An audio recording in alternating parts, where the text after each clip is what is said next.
Episode 378. Welcome into Cincinnati Soccer Talk.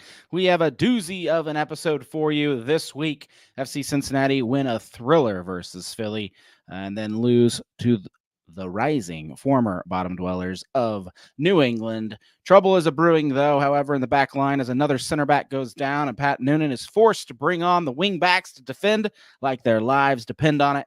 3 points out of 6, FCC gets a small break before enduring another harsh 3-game in 8-day spree. Busy calendar looms large, and fans look for any sign of relief. Will Miles come home? Can the summer window plug the holes that are appearing? Can Noonan and team outcoach and outscore enough to get this club through the summer?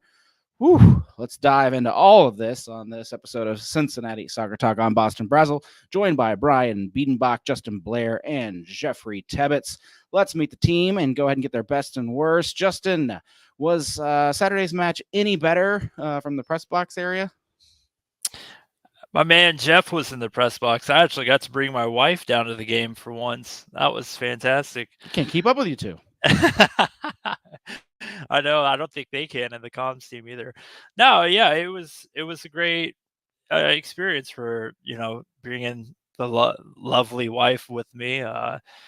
We got to do some pre-gaming down at Symphony. We went down to Washington Park, got to see the pitch. It's great.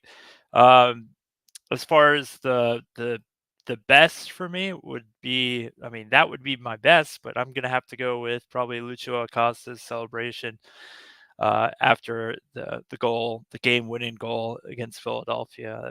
Just to have that moment for his MVP race, that was fantastic. And to see Lucho just completely take this, we've seen it numerous times, but take this city and say, this is mine. I take pride in this.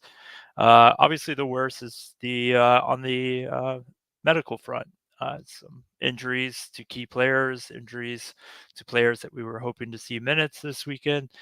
So it's just a tough time for FC Cincinnati. We've been able to avoid it for the most part.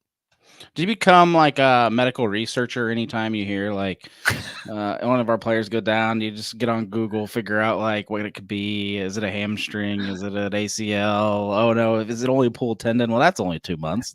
I got a few people that I text. My mom is a chief nursing officer down at a hospital in Kentucky, so I'll message her and be like, "Hey, what does this mean?" I have no idea what that is. Yeah, I'm becoming a WebMD expert of leg injuries. Let me tell you what, I could diagnose anybody from my couch.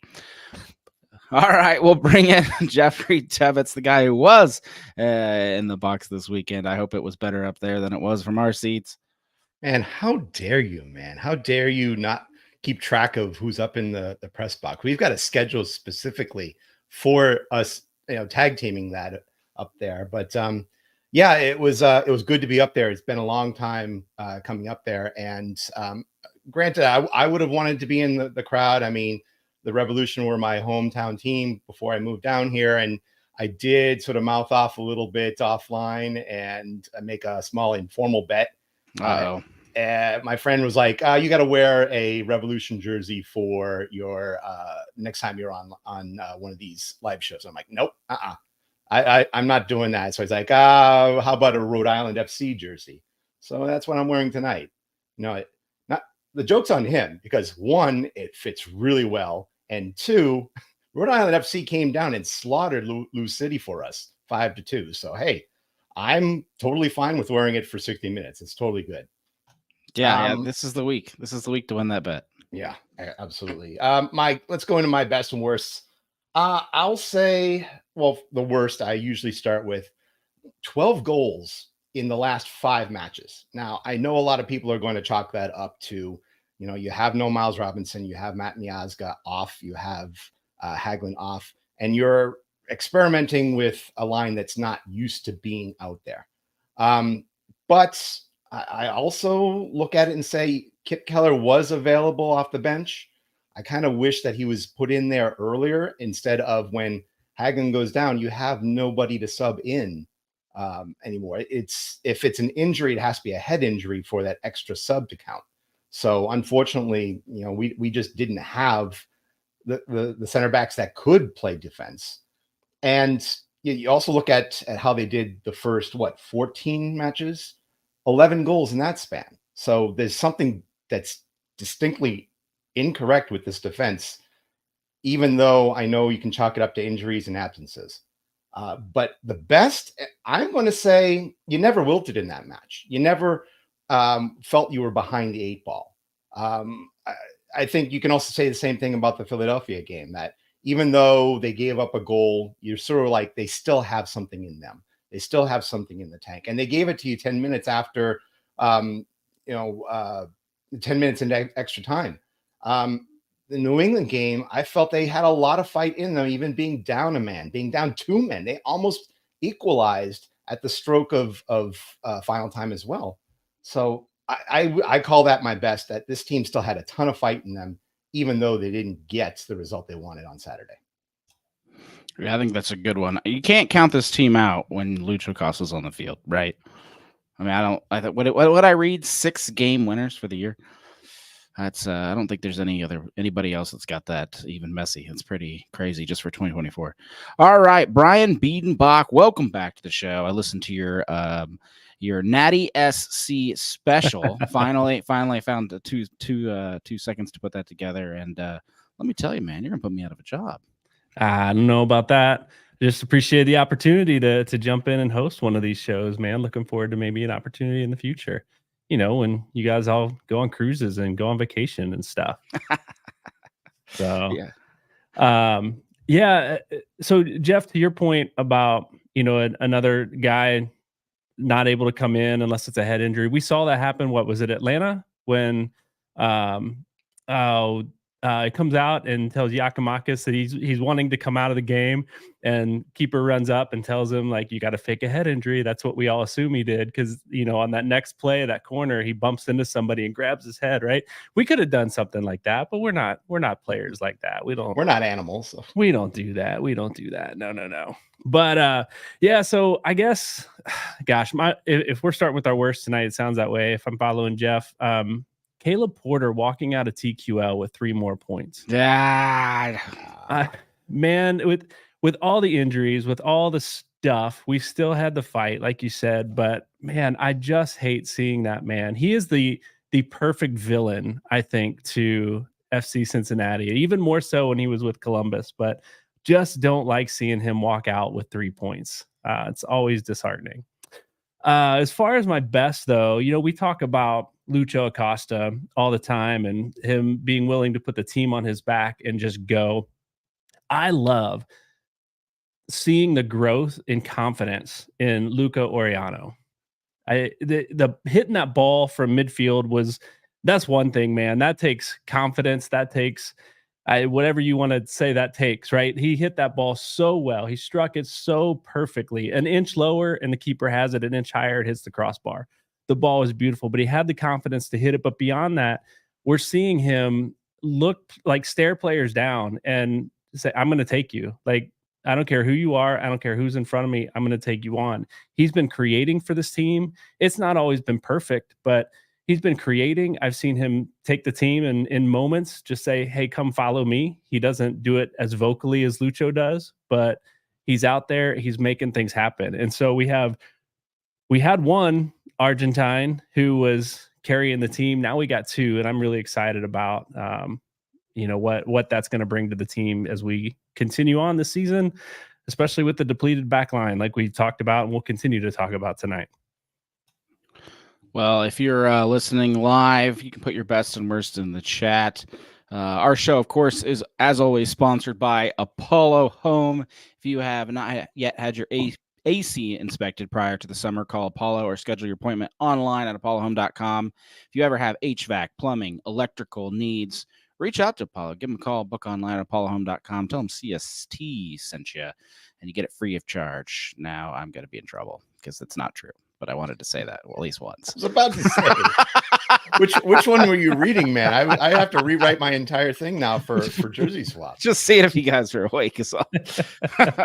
Boston will cover it. Yeah, that's what they're going to email me and say.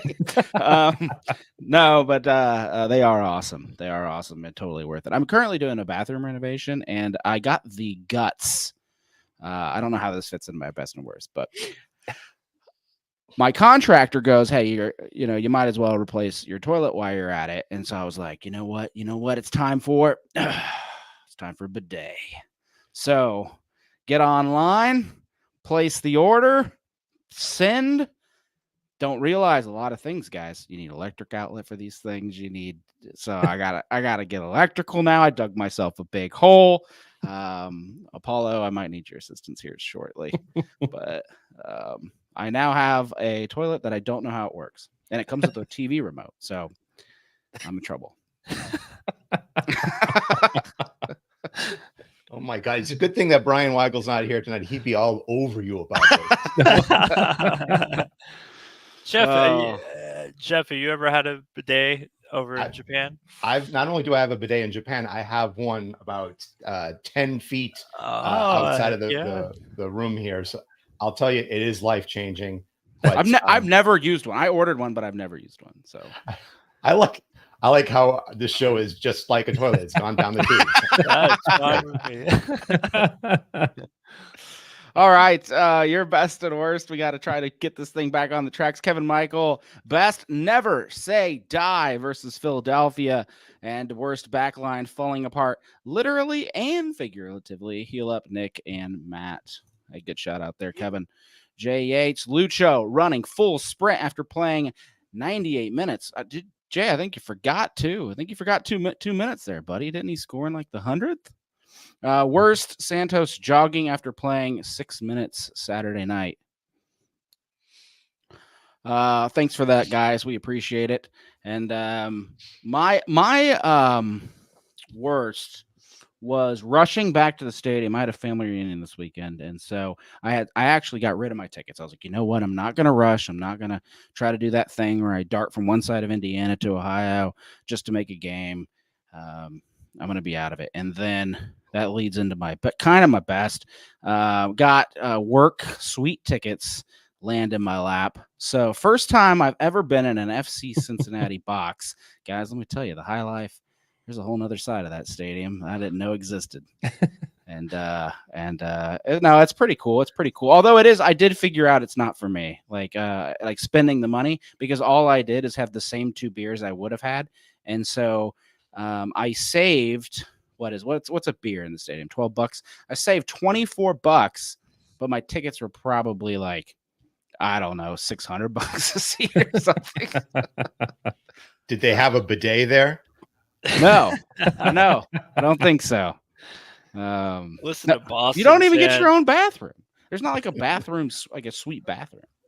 Listen to Boston over here going from the First Financial Club to a box seat. Man, it's tough out here, man. But having to use the same bathrooms as the commoners, like the rest of us, on either side of the stadium. No, I still got to use public bathrooms, but they still were only like club only. They're suite only. We can't have too much mix going on there. All right. One quick second. Shout out to Zayden. All right. Tuning in all the way from Ghana, man. Appreciate you having you in there, man. Oh, yeah. Big shout out. Appreciate you being on. All right. Thanks for your best and worst team. That was fun, if not completely derailing, but I thought that was fun anyway. We'll move on to the Wednesday match. FC Cincinnati wins at home versus Philadelphia 4-3. Completely wild game. Was the first half 1-1? Is my memory serving me right? It seemed like a normal game at one point. Okay, good. I'm not crazy. I felt like, okay, we have a normal game on our hands. FC Cincinnati settling in after these high-scoring thrillers of the past few. No. Chaos ensues immediately. I mean, I will say the good news here, FC Cincinnati never trails, but they do let Philly back in the game 3 separate times. So, pretty cool. If you're a neutral, though, Jeff, is this the best game of the week? I think if you had asked somebody maybe 2 years ago when FC Cincinnati was getting big, Philadelphia was, kings of the East, they would have said, yes, this is the game. This is the mentor and the student finally matching up and get their wits against each other. Since then, though, a lot of it's been, different directions. I mean, Noonan's just been going up and up and up. And Jim Curtin, people are starting to wonder, like, I think they were yelling this weekend, sell the team against Charlotte at home. That it's a team that has, I think, been depleted by sales overseas, and they really haven't replaced it with the people that they really need to. Ty Baribo, the guy that scored the brace on Wednesday, finally showed himself to be the starter that they needed for when Carranza's gone, and they still couldn't pull out a victory. So it's a team that is definitely on the decline. If you had told me 2 years ago, I would have loved it. It was all right this time around. I mean, the result was much better than what it looked like it could have been. Yeah, the match 2 years ago when we, kicked the door open against Philadelphia. I think it was a 3-0 result. That was like Star Wars Episode 6, right? It was like us defeating the Emperor, throwing him down into the shaft. It felt like this match was like the one with the new one with the Emperor coming back and just that last squeeze of juice where it felt like FC Cincinnati had finally kind of closed the chapter and said, hey, we're dethroning Philadelphia. Obviously the tie-ins with all the players, the coaching, the GM, and it felt like they gave us everything they had, and then it just never came to fruition for them. So it's really cool to see Cincinnati to be able to survive the dying breaths of Philadelphia. Yeah, but I mean, we're down Miles Robinson. We obviously have injuries take place, but I mean, I'm just talking about like action.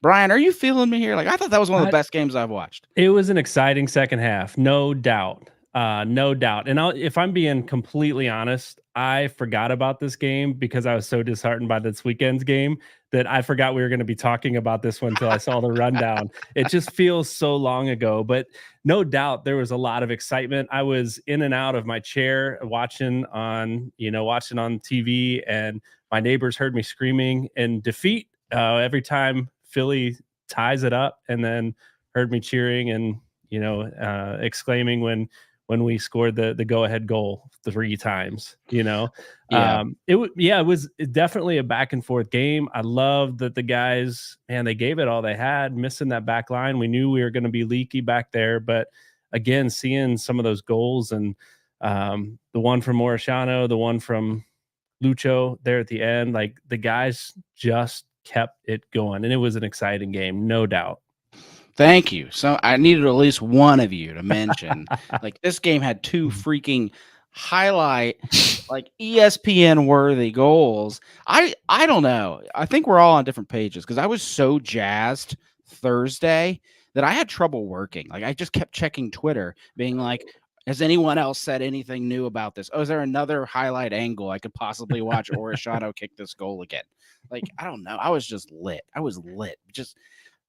So I will say this, though, to the point of Jeff and Justin, it shouldn't have been that exciting. The wheels have been coming off of Philly for the last several weeks, and it should not have been that exciting. But again, with our issues on the back line and all that we've been dealing with, it was an exciting match. It shouldn't have been that exciting because, frankly, Philadelphia's goalkeeper was trash. The first goal that he gave up to Kelsey, my God. I'm saying that. I mean, you saw that this weekend they actually benched him.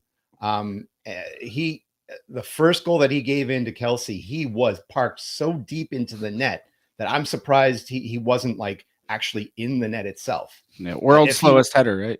That header hit the ground. He had plenty of room to go forward and palm it to the side. Instead, he's still on his line and palms it into the goal itself. I'm kind of surprised they didn't call it an own goal. So I will say this. If Kelsey gets ahead on that ball is saved. I think the keeper, he was cheating. He was leaning to the side because the angle Kelsey's coming in. It was a good thing Kelsey mishit that. Honestly, I think that's the only way he scores that goal. Keeper's off balance. He's leaning to his right. There's no way he's getting back to his left because who thinks this guy's going to miss this ball? If this was even a 60% Andre Blake, it would have been saved. Yeah. It would have been pushed to the area where there was nobody else. And maybe we're not even talking about this extraordinary extra time goal that Acosta hits.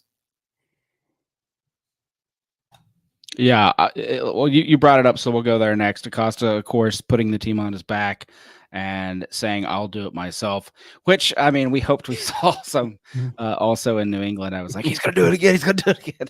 But I mean, I guess he does. He's a magical person. What we've learned this week is Acosta is a magical person, but somehow there's a limit, but it's not often, but there's a limit. And if you use it all on Wednesday, I guess you don't always get it on Saturday. Well, you said earlier, Boston, he's responsible for 6 game winners. Is that 6 goals? Because they said on the broadcast he's been responsible for 11 game winning goals, either as an assist or a goal. Yeah, and no, mine was goals only in 2024. But. Yeah, and so he has we've got 12 wins on the season, and he's responsible. He's got the game winner as an assist man or a goal scorer in 11 of those 12. It's pretty spectacular. He's at, 16, 17 assists on the season? I mean, like, whew, that's like pretty much every goal that anybody else has scored. So, man just knows how to create. And we've seen that. And even, like Boston said, even in that New England match, like, there was some, dancing and weaving that's similar to the game winner against Philadelphia. I think they had said he is now 9th in the MLS in assists for his career, 94. Yep. I think the record is like 130 something. Give him 3 more years, he shatters that record. Yes. Jose says, I swear they were playing better at the end of Saturday with 9 versus 11. It is funny how that is. And somebody else just did that. Somebody won. Oh, Miami won 9 versus against 11. Philadelphia. Yeah. Absolutely crazy. It all comes back. But what's crazy is sometimes the field does open up more, and I yet to explain it. I saw that happen against us. Back in our Spoon years, where it didn't matter if the other team got a red card, we still somehow lost. But it is funny how that opens up. You're skipping a little bit ahead of me, but I agree, Jose. We saw Boop back on the bench for this one. I can't skip over that because there was a time on this show we all said he wasn't playing again for FC Cincinnati. So he didn't get in the field on Wednesday, but he was there and he was willing. And then I saw Laurel did a small little piece today on him. So I'll give a shout out to her over at Queen City Press. But I don't know. Boop might be out the door, but I think Noonan's going to use him until he is. So, did you guys see Acosta's heat map? Just out of curiosity. No, he was all over the place. Let me take a picture. Like, it mind blowing. Like, there's not there. First of all, normally heat maps got like 1 or 2 really large circles. Acosta doesn't have any. There's no spot he was at. It's the entire dang field. He's got like scorch marks on both the left and the right. A little bit in the middle, a little bit at the back. I mean, he is starting to get more comfortable playing over on the left side while, Luka is able to venture a little bit more onto his natural foot or into his natural position, I should say, on the right. And because of that, I think you're starting to see him feeling comfortable about flopping both sides of the field. Wherever Luka's not, he will be. So that's something you didn't quite see with Barreal last season. It's refreshing. I'm glad to see it. Yeah. I think I saw he ran 6 miles in that heat and then again put in a 90-minute shift on Saturday. Like, mind boggling. But also with the injuries we're having, I'm like, whoa, maybe. Got to rest that guy at some point. Yeah. Dado, how do you feel about being the 10 again? All right, we'll quit gushing about Acosta because we gotta dive into Saturday, and there's a little bit less magic in that one. But I wanted to have at least a little bit of fun before we talk about the loss. So I hope you can appreciate that. Thoughts on Kubo before I move on, because we had hat trick Kubo. We were like, if you go back and listen to the last show, it is the Kubo show, and then it's like a week of Kubo not existing here. Yeah, I mean, that's going to happen. I mean, Kubo has never been that lethal, potent striker for us, so it's great that he gives us minute up top when we're trying to spur things on. But I fully expect, especially with injury to Malik Pinto, I fully expect Kubo to kind of reserve himself to midfield or even be a reserved winger from now on. Is the problem starting Kubo, guys? Do you think we need to have him back to the sub off the bench role? It's difficult to say. I think we've been able to collect results all throughout the beginning of the year doing that, switching Kubo into various different positions. So I think that we've found success winning matches, but yeah, I think he does give us a little bit extra coming off the bench because he is like deceivingly fast and he's really confident with the ball. He loves pushing hard up the field. So you get some gas players in the 75th minute. Kubo is a hell to defend. Yeah, I think he brings energy for sure off the bench. I love seeing him anytime he can play. So if he can start, I say start him, especially with the chemistry that he was developing with Lucho and reading the runs that Lucho was making and knowing the runs he needed to make for the balls to get through and knowing that we talked about this, I think, last week. Lucho's gonna Lucho and he's going to get in the box and he's going to get 5 guys around him and still try and pull off the shot. The ball's going to squirt out somewhere and Kubo's going to be the one that's going to be there. But yeah, I think he's going to have to slide back and to that midfield position here in the next couple of weeks. So we won't see that Kubo. And so maybe bringing him in off the bench is going to be what the energy that we need there at the end of the game. But I'm afraid we're going to need to start him in a position there, missing OB in the next game and Pinto being unavailable. I think we're going to see him starting in a deeper role. I think when I'm looking back at that, it was San Jose, right? That the hat trick that he scored. Mm-hmm. I believe that he came on and then maybe 10 minutes later, Kelsey came off for Dado. I really think that dynamic with Dado and Lucho sort of shifting positions, exchanging the 10 role back and forth, it left spots open for Kubo to advance, to make his move into the box. And that's how the first of his goals came through. That's sort of how the last of his goals came through, that it was all sort of Dado and Acosta really, I think budging the midfield a little bit so that someone like Kubo, who is not necessarily the presence that people will pay attention to, get behind and absolutely blaze through people. J8's asking, what happened to Pinto? He started last night for FCC2. Jay, you are 100% correct. He did. We think he was started actually to make sure he got some minutes because we thought we would likely see him play for FCC primary. Kind of weird to say. But unfortunately, he did take an injury in that game. He was able to walk off on his own power, but our I don't know if it was our photographer or our writer down there on the scene said he was actually in crutches, maybe preliminary, but still, that's not something you want to see. And it probably means Pinto's out for at least a couple weeks. I can't imagine you put a guy that can't carry his own weight, on his foot. But if he wasn't in a boot, then I think it's actually a little bit of positivity there.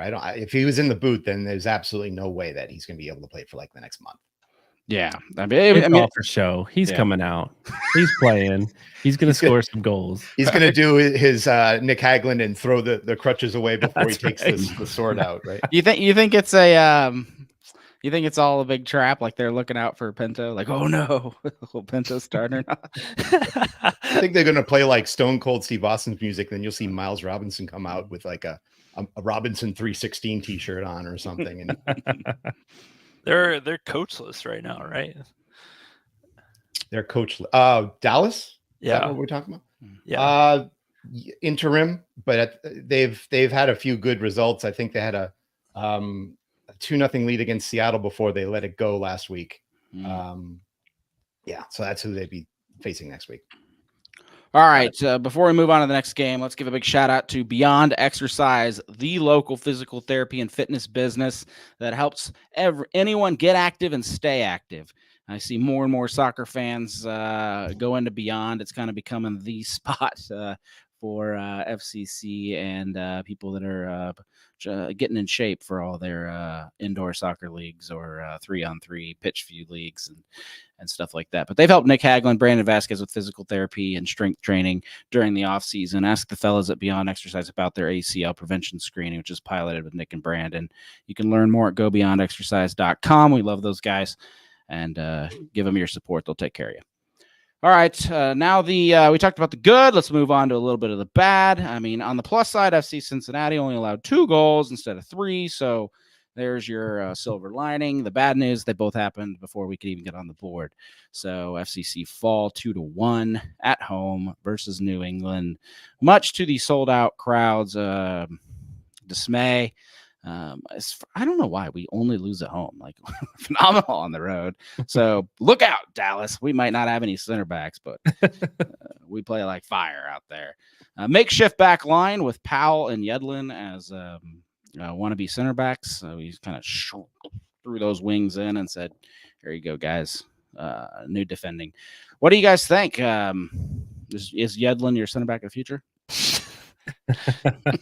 Yes. Absolutely. You can keep Someone's Luka, gonna have to be. you can keep Luka on the right if you just keep Yedlin in at center back. No, it's just it is what it is at this point. You need to see those guys gel, because I think all 3 are capable of playing good minutes at those positions. We saw Powell come on last year several times, even in substitution patterns during the regular season. But again, in the playoffs, Powell had to step up big after the New York Red Bulls game for us. And then, I know DeAndre is one of those players that really likes to get forward and let his speed kind of do the defending for him. But he just got to get used to it. And when we're talking about, I think they held back Kip Keller for a little bit of cramping on Wednesday. So, it's a lot of games, a lot of minutes, a lot of heat.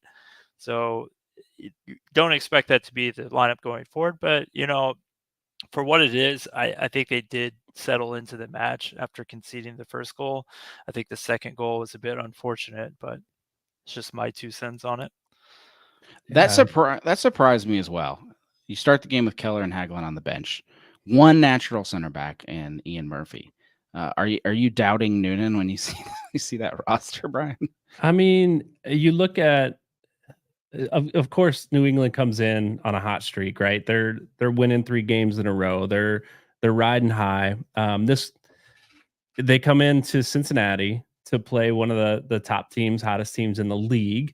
I think Noonan took it as an opportunity to try something out in the back. If we're going to survive any game, it's a game against at home against one of the teams at the bottom of the table. And it just didn't pan out. I think, Murphy, natural center back, the only one of the 3 that's there, but he's not the glue. And we were missing the glue. We were missing the Miazga. We were missing the Robinson. We were missing the leader back there that could keep shape, keep formation. And Murphy so far hasn't been that guy. He's still out of position too, right? Because he's in the center. Oh yeah, no doubt. No doubt. And it's good that you bring up the whole idea of position. Seeing the game from up above, I saw multiple times when Ian, who should be in the middle, was playing over at his left center back position as if he was used to it. Powell skirting up the right as if he was right wing back. It felt like for the first 40 minutes of this game that this was a team that were ghosts of themselves. They were playing the position that they had been playing all season long, and they just were not used to being the 3 center backs that they were chalked up to be. Mm-hmm. Even the same thing with that second goal given up to Veroni. You saw it was just Yedlin in the middle. He slips, and it's Veroni by himself. It's a one-on-one with the keeper. So it really felt that the first 30, 40 minutes was our D-line realizing, hey, we're not playing the positions that we've been playing for the past 15 games of the season. this is something that we have to almost, staple ourselves into our right spot. You saw that happen a little bit better once Hagelin came in, and Hagelin took, I think, a little bit more charge. I'm still surprised they didn't bring Keller in. He really could have been that center presence that he was called to be the game before. But unfortunately, you can't replay games. You can't say, hey, Nick is about to get injured, let's get Keller in there. I wonder if some of that too is, we talk about the leadership missing back there, that Keller's still new to the team, putting somebody, a veteran like Hagelin that knows the team, knows formation, can get in there and go. And again, we're going into a three game stretch here in the next 8 days. Maybe giving Keller that extra rest was the decision there. But we needed leadership back there for sure. And Hagelin provided it for the few minutes he was in. Yeah, I mean, I did this today. I forgot that Kip Keller is a three-year straight out of school player. So I think you're on to something there, Brian. It makes a lot of sense that you would put Hagelin in for leadership. Ian Murphy has always been the kid of the three with Robinson and Miazga. So I think Murphy's got plenty of chops to be back there, but to go ahead and put in, and I think that's what we saw, right? Like, why else would you choose Powell and Yedlin to be your makeup center backs if you're not going for the most veteran presence you can possibly have back there? Because I think that's what they did. It's like, let's put all the years of experience we have on this team in the back line, and that will make up for it. One of the guys on Facebook brings up something really interesting, saying that he doesn't think that Celentano is a leader from the back. So I know we're second guessing the Saturday game. I wonder if that is the game where you say, Alec Can, if you can go in there, play this game so that we have a little bit more of a vocal leader back there. Then maybe there's a little bit better distribution, a little bit better positional awareness. But I don't know. I think that's a 50-50 call. I think you have to ride the hot hand, which is Celentano. He's still your best goalkeeper out there.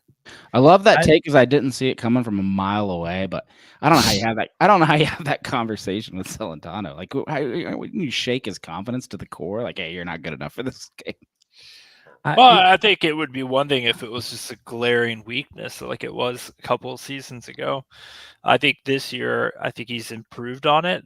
It still lacks when there's big pressure moments, right? Like, he gets a little bit silent. He's trying to figure out what's going on the pitch, getting ready for himself and stuff like that. That's when we normally see Matt making that communication. Even before then, we saw Jeff Cameron was a little bit of the vocal leader for Celentano.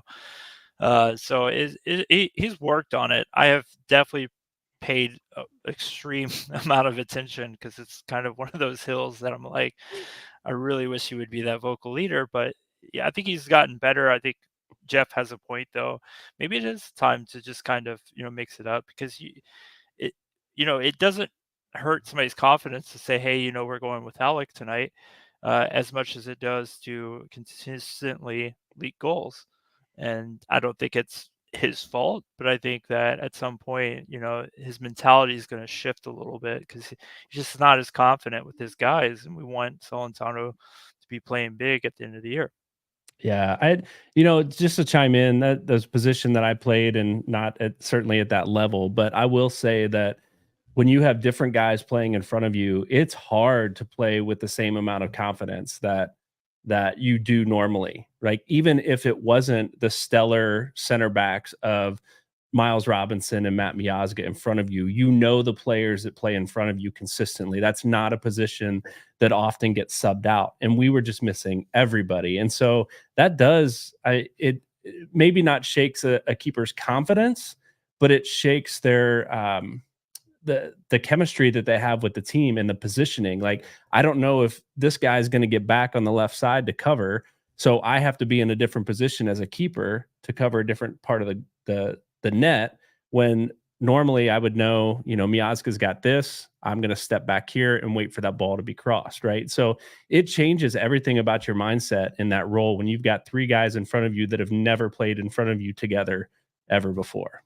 All right, I'm gonna see how serious you are, because I'm not. I think all three of you guys are just playing devil's advocate here, and I don't think you put your money where your mouth is. So, Dallas next Saturday. Oh, I'm definitely doing it against Dallas. Who's your starting if I goalkeeper? was ever gonna do it, it would be against Dallas. Jeez Louise. Yeah, like Paul Areola is not scaring me into switching my goalkeepers. No, I think you have a conversation. Pat has a conversation with Celentano. I think Paul will have a conversation with Celentano. Just say, hey, like how are you? I would be managing confidence at this point. He is going to get better at the communication side. It's not what we should make a change immediately for, but like, hey, are we still feeling pretty good about this? Like, do you feel like you can see the field appropriately? Because like Brian said, when you're playing goalkeeper, a lot of what you're seeing on the defensive back line is peripheral vision. Like you're literally like, okay, there is Ian. Ian's over here on my left. I can see him. Because you were watching the ball the whole time. So to have these different figures, especially somebody like Yedlin, like what's Yedlin doing tucked in so close? So it's you got to have those conversations back room. For me personally, if his head's not there, then let's go ahead and put Alec out there. Alec's a professional. We have 3 professionals on this team at goalkeeper. Just go ahead and have them run out.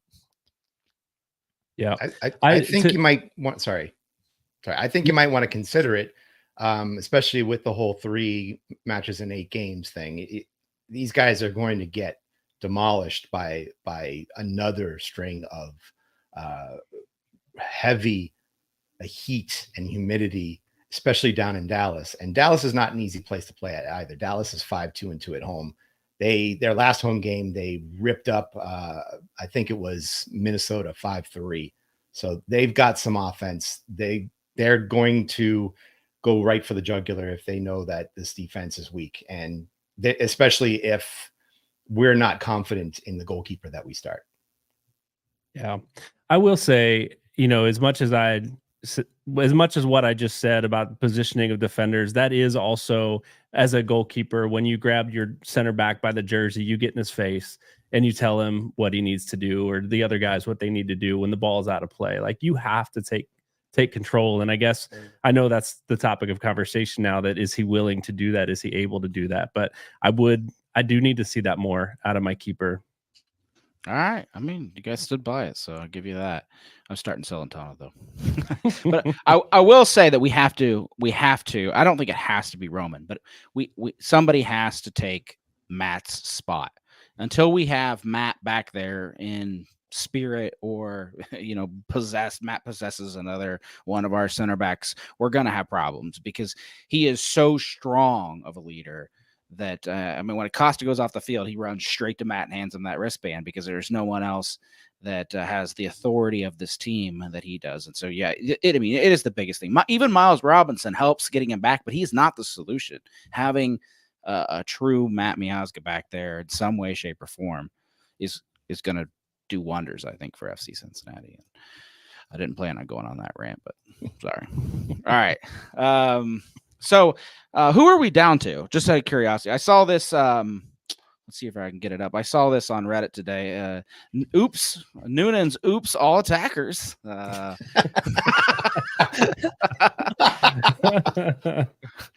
fantastic. And it made me think to myself, yeah, wait a minute, who do we have?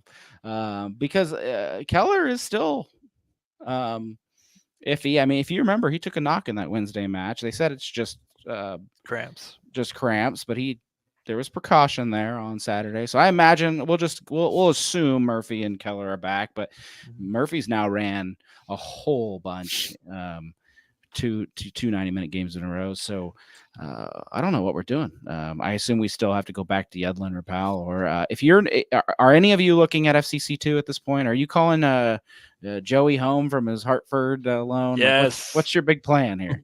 Please bring Joey home. No, I've been kind of joking around about that. Joey played minutes for us last year. You know what I mean? Like, he's the guy that's played first team minutes. You can't say the same for Schaefer at this point. Schaefer probably deserves some first team minutes, but at this point, do you really want to throw a young guy out there with not the best backline pairing of all time? So I would like to at least see maybe one of those guys get called back or called up. But you just kind of have to play a little bit funny with the lineups. I'm sure Coach will talk about it on Talking Tactics this week. You're going to have to get a little creative at this point. I mean, you're just down so many center backs. Even if you bring one on, you're just another injury away from having one center back. So it's, yeah, I'm going with the call up. What about you, Jeff? I wouldn't be surprised if you see London Hegdo come in and try to at least buffer the back. It's amazing that I think he's been on this team for what? Is this his second season on this team? And I think his only play has been for US Open Cup games. I don't even think he's played Leagues Cup. So I'm skeptical that the front office and the team has confidence in him with the first team. So unfortunately, I think that means you're going to be having probably Keller in the middle as your center back. I'd rather see Ian on the left. I'd rather see, as much as I don't want to, I'd rather see Powell on the right. If you can play those three and get maybe 75 minutes out of them in the swampy Dallas heat, I think you're doing a service to your team. Then you might bring over Yedlin. Then you might bring in Hegdo. I don't know who else you have on the bench that could play a center back if necessary. My biggest fear, guys, is height. We already were giving up corner kicks, even with our big guys in there, and it's been a weak spot for this club. And so, whatever we do, I just feel like Noonan has to get some guys in there, not just for defense, but also offensively. The other bad thing is that you have who probably is the one who could triple your defensive advantage off on a red card, suspension. So you don't have Obi for this game coming up, and you don't have Pinto. Who are you going to play as a defensive center midfielder? I don't have confidence in Kubo doing it, honestly. I'm doing Kubo. You could do it for the memes. Like think about the memes. No, Kubo is. I think he played it. How many times? It was the second half of last year. Played it so many times. Yeah, he was shaky. But I think out of all the midfielders, every midfielder that we've seen over the last 2-3 seasons, Kubo has probably done the best job outside of Obi. He's gonna put in a good shift for sure, right? He's gonna give his all. He's gonna go after players. He's gonna chase the ball down when he gets beat. He's gonna give it his all back there. I think he's probably at this point with Pinto out our only other option to pair with Buka back there.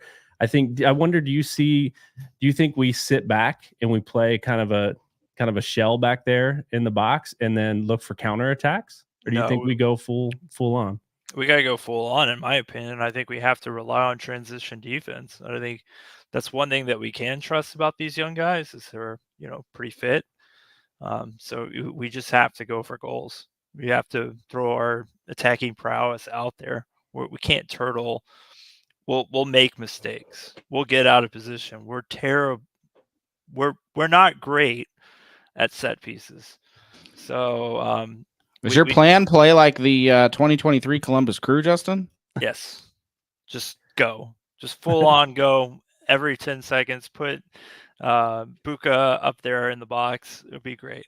No, we're not bad offensively on transition either. So if we do have to sit back, we've got the speed. We've got the guys that can put the ball where it needs to go.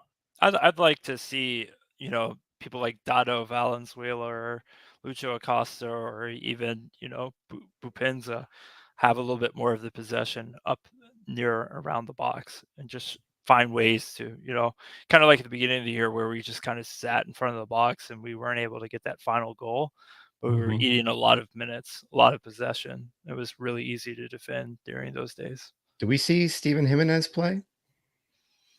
Ooh. He just turned 17.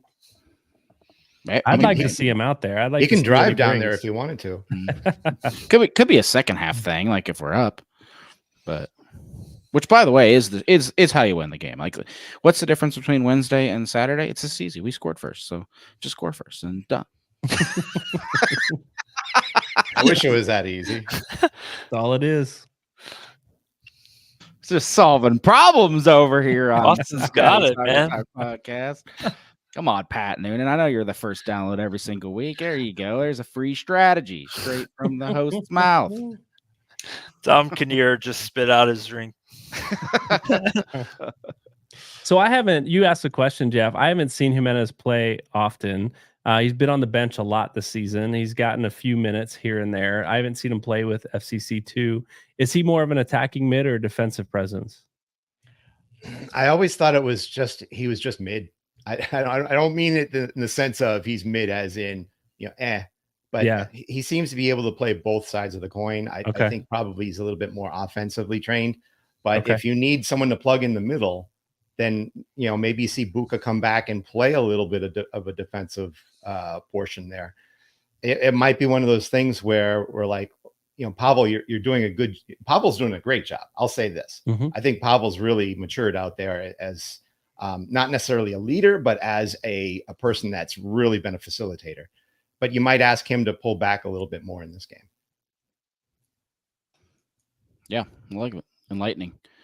I don't know if you guys heard this, but Weston McKennie is apparently in Cincinnati, signing for Cincinnati. It's really, it's all the rage. It's all the rage. Who's that? I'm just kidding. He is a player that if what I learned from Twitter this week that a few hundred United States fans control his development, and they believe that he must play for certain teams in Europe, or else he will be a complete failure and will fall apart and suck at life. So, I trust those people more than I trust any coach or trainer that I've ever personally met or seen. I can't imagine how the people that love our country would ever be wrong, but that's no. In all seriousness, big report this week. Weston McKennie was apparently made an offer by FC Cincinnati. FCC is willing to go up to $15 million. Not sure if that includes transfers or what, but he is off contract next year. Juventus is looking to possibly sell him, despite having a pretty good year there, right? So, not sure what's going to go down there. I think our internal roster team gave it a 12% chance of happening. So not optimistic inside of CST are the stat guys, but they are happy. I mean, Ken Hedger is not a guy that you ever see smile or show much joy at all. In fact, some wonder if he's really even alive. And yet that's the happiest I've ever seen him, with a rumor of Weston McKennie. I think we would all love seeing Weston McKennie. It's just, how does that fall in line? Because he's got some big name suitors. He's got Champions League suitors still overseas. So, if it's right, and maybe Matt Miazga was, cooking with fire there when he said in a interview about why he came back to FC Cincinnati, is that sooner or later you're going to come back, and why not sooner? You can still compete at a high level. You can still be in the conversation for USMNT. So maybe after the horrible post honeymoon that Juventus and him had, maybe he does make that decision. Says, hey, I do kind of miss being at home. Maybe I could. It's a lot closer. It's a lot closer to be, from Dallas to Cincinnati than it is to Italy.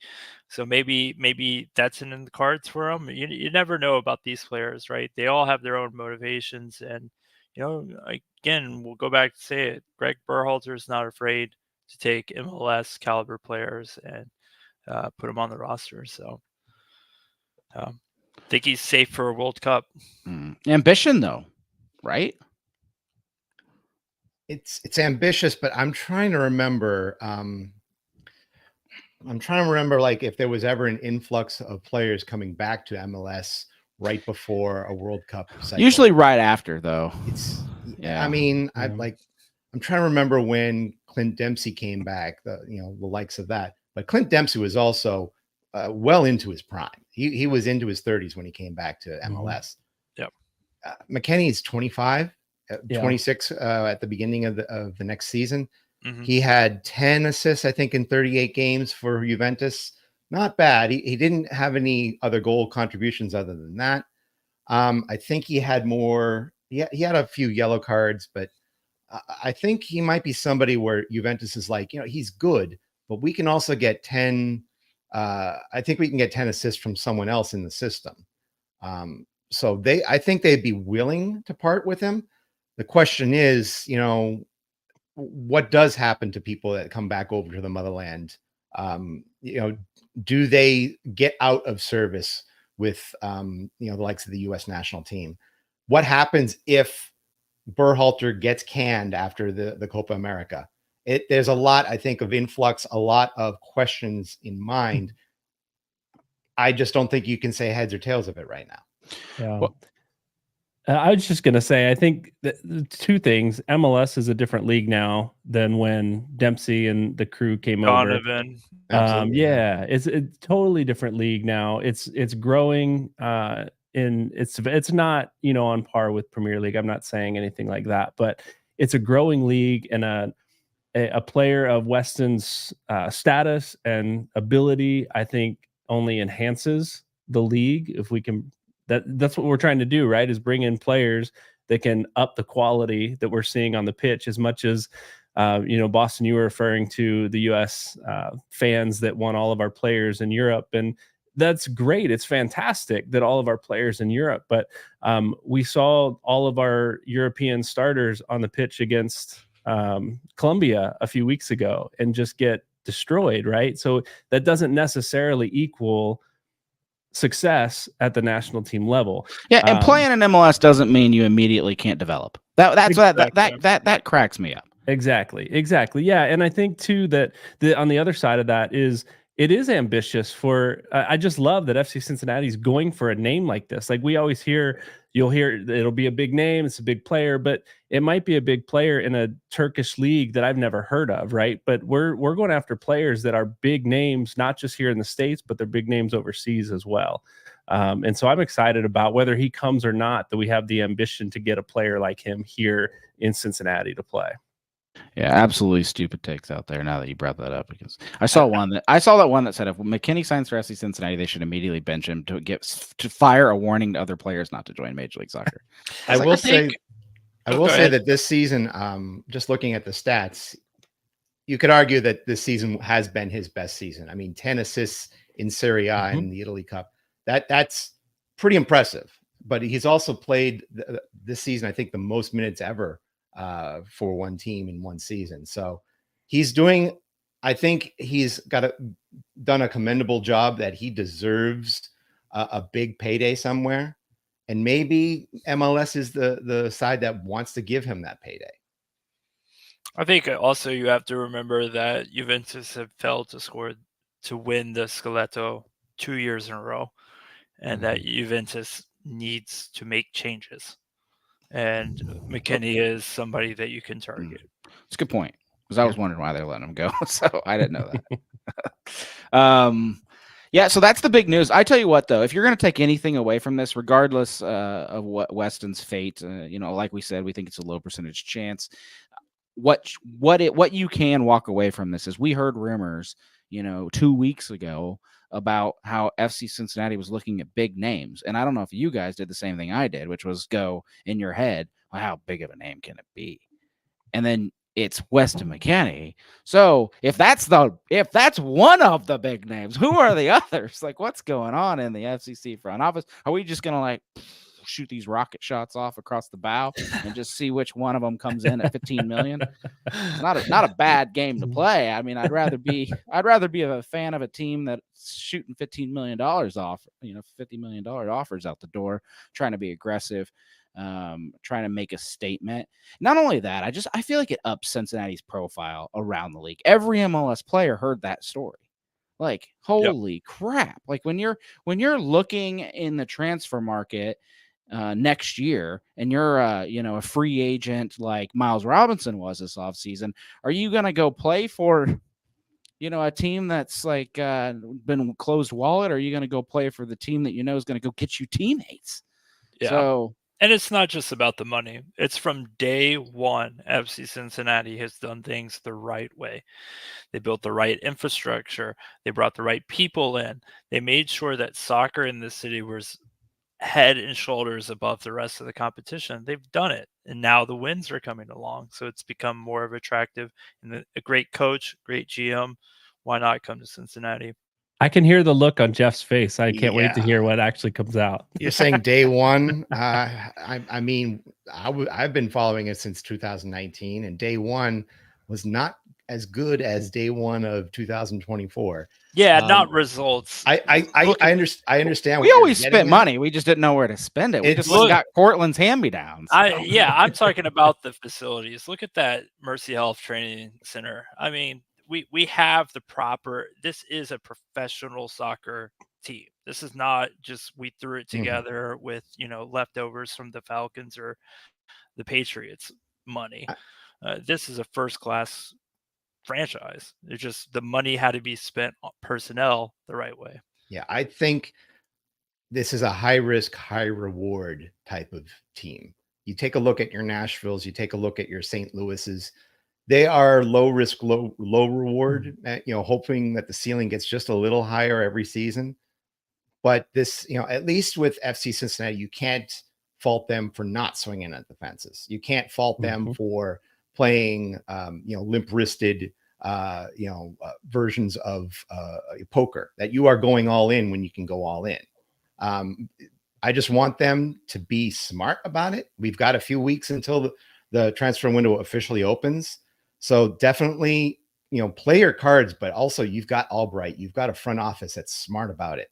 Play your right cards and you'll get, I think, an even better reward in the end. You think we swoop in and take Tim Ream from Charlotte? Think we can do that too? That was on my mind at one point. I mean, I think I can't remember if we said this at the beginning, but Andrew Wiebe suggested Matt Hedges from Austin FC. I've suggested Andrew Farrell from the Revolution. I think there are names out there. I just don't know if you're going to be able to depart with any of them. And frankly, I don't know if they're the smart ones if we balked on Matt Hedges to begin with. You guys have already started talking on it. We're running out of time, but we'll go ahead and throw this because we got it in chat. So guys, does the fact that our back line, is decimated, does that change the focus in this transfer window? I have a take on this, but I want to hear you guys first. I think unfortunately it does. I think you have to find something at this point because it's not Miles Robinson. It's now Nick and Matt. Miles will come back. I mean, that's just part of it, right? You're gonna miss him for a while, but you have to find somebody because you're just one injury away from not having a substitute. So you have to bring in somebody. I don't know who that somebody is. Maybe you can call Ray Gaddis up and see if he wants to play center back for us for another season. Not a center back. Talk about center back. He's played lots of center back for us. So, I think it does. But we mentioned earlier in the show, I had forgotten that we had guys out on loan, Joey out on loan that we could call back. We got FCC2. We could pull up. I don't know that any of those are a solution, but they give us bodies back there. If we can find a way to continue to score goals and, as you were saying, Justin, hold possession in the offensive third and not have to worry as much about the back line, I do think this changes who we look at and how aggressively we go at some players in this transfer window. But I do think we have some tricks we can pull to put guys back there. I just don't know it's the perfect solution, though. I mean, we are bleeding a little bit from these, setbacks. I don't see a reason to apply a tourniquet. I think that you can stem the bleeding somehow by like you said, bringing in a Joey Akpinonu, bringing in hopefully London Ahegdo gets a little bit of playing time, seeing what they can do. And if you lose some games here in the middle before Robinson comes back in a full-time position, so be it. I think at the beginning of the season, we were all saying to ourselves, we don't have to win Supporter Shield, but if we are built to win the MLS Cup, then that's where we should be aiming. Hot take, maybe not. I don't know. I don't change a thing. They've been planning for 6 months, the last 6 months for the transfer window. And if there happens to be a move for a center back in there, go ahead and do it. If not, no. I go with whatever the plan was and build this team long term, not short term, because you're going to have injuries pop up and you can't save the day every single time. So that's a weird take, and it probably means we lose some of our next 3 to 4 games. But to get into a race with Miami of epic proportions might require sacrificing 2025, and I don't like that idea. So I agree. I think just be wise, and if you happen to beat Miami at the end of the year, then cool.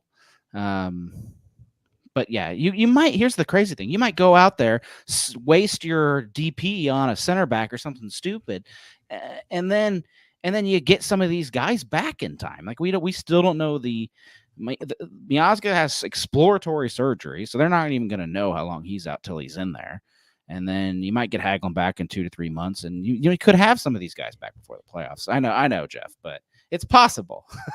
I mean, I'm just glad that you didn't suggest a wild name for your hot take, like Breck Shea or something like that.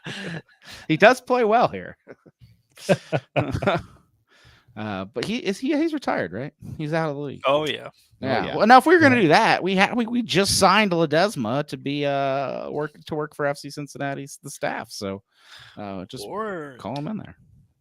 Or you could have maybe FC Cincinnati was working on a trade to get a new center back from somebody.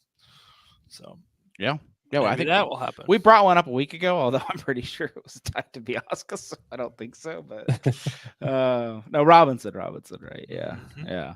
I still don't know how you do that with the injuries, but all right, let's get into your final thoughts. FC Cincinnati have 3 matches starting this weekend. Those are going to be Dallas, DC, and messyless Miami, but still very good Miami team. I guess in your final thoughts, just for fun, give me your points in the next 3. We'll start with you, Jeff.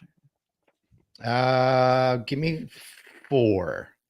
I think they'll win one of the games and draw another. DC has not been great, and I think, from what I understand, Benteke is not going to be playing because he had a red. I think he's missing 2 games, so there's a good chance that he might not be starting. Granted, we didn't play great in DC last season, so give me 4 points.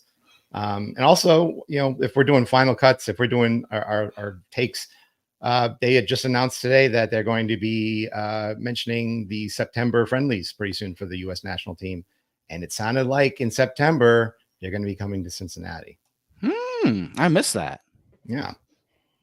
Just in time for all of the FC Cincinnati U.S. MNT arguments on Twitter to really escalate. How about that?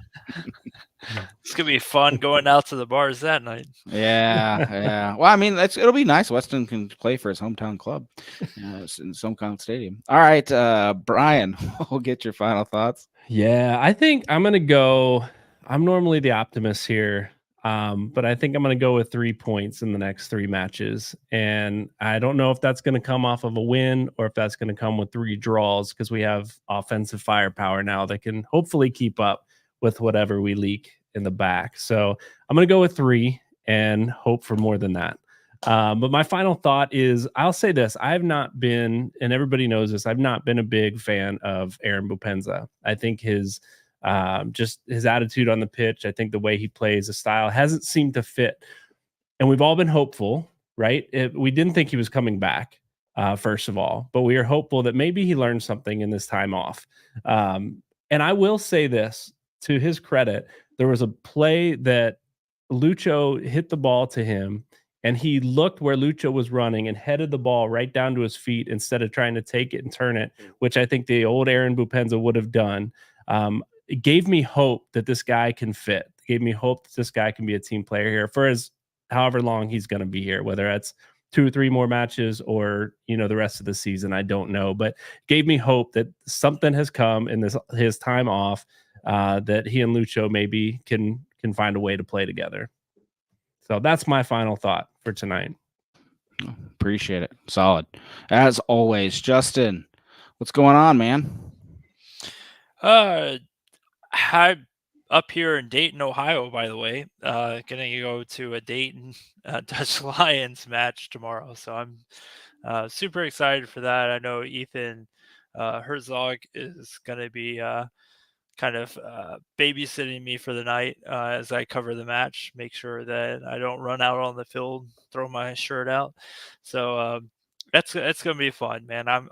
I've heard all of you guys talk about how fun the Dutch Lions were and how much fun you guys had going to those games. So this will be my first time. And then as far as points for the week, I'm gonna go with probably let's go with probably 5. I think we're good enough to get the win against Dallas. I think that we're just going to have a kind of a slugfest against Miami, and it's going to be probably a snoozer against DC. Appreciate you being on as always.